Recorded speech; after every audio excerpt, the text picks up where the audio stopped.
এই উম্মত মুসলিম জাতি ততদিন পর্যন্ত কল্যাণের উপর প্রতিষ্ঠিত থাকবে, তারা কল্যাণকে স্পর্শ করতে পারবে যতদিন পর্যন্ত তারা সাহারি তাড়াতাড়ি খাবে, না দেরিতে খাবে?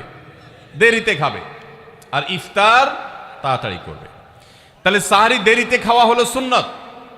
আমাদের দেশে গ্রামে অনেক মুরব্বীরা এখনো আছেন, রাত 12টা 1টা 2টা বাজে সাহারি খেয়ে শুয়ে থাকেন।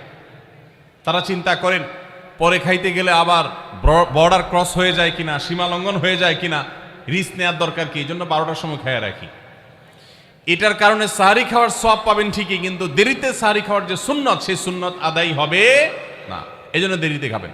দেরিতে খাওয়ার মানে আবার এরকম দেরি না যে আপনি আর মুয়াজ্জিন সাহেব দুজন কম্পিটিশন করছেন, আপনার হাতে খাবারের প্লেট আর মুয়াজ্জিনের হাতে মাইক, আপনি আগে শেষ করেন আর মুয়াজ্জিন আগে আজান দিবে, কম্পিটিশন চলছে।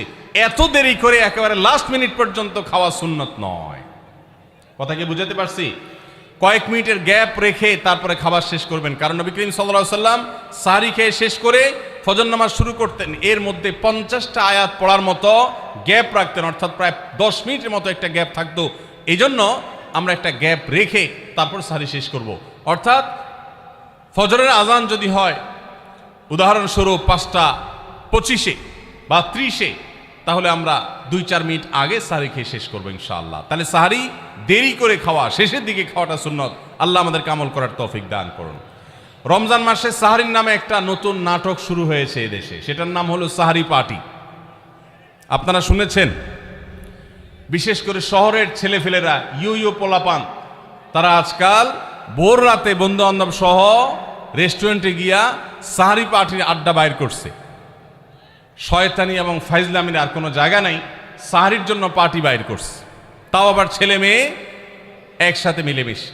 ভাইরা আমার, সাহরি খাওয়া ইবাদত, এবং সাহরির এই সময়টা দোয়া কবুলের সময়, তাহাজ্জুদের সময়। আল্লাহ তাআলা দুনিয়ার আকাশ থেকে ডেকে ডেকে বান্দাকে ক্ষমা করেন। এই সময়টাতে আড্ডাবাজি করা, এটা হতভাগা ছাড়া আর কারোর কোনো কাজ হতে পারে না।